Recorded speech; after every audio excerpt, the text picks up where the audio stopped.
প্রিয় দর্শক, আসসালামু আলাইকুম। একটি কবিতা বলতেছি। কবিতাটি লিখেছেন প্রতিবাদী কবি সাইফুল।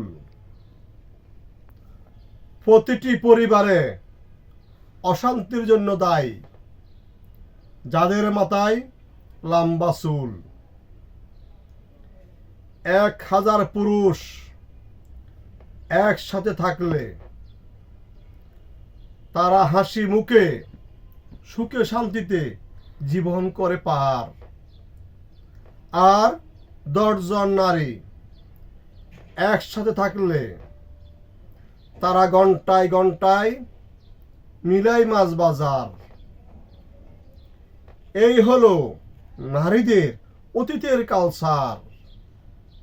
প্রতিবাদী কবি বিনয়ের সাথে বলেছেন, আমাদের মা বোনদের সচেতন হওয়া দরকার। বাস্তব নিয়ে লিখেছেন, কোনো দোষ নেই আমার। আল্লাহ হাফেজ।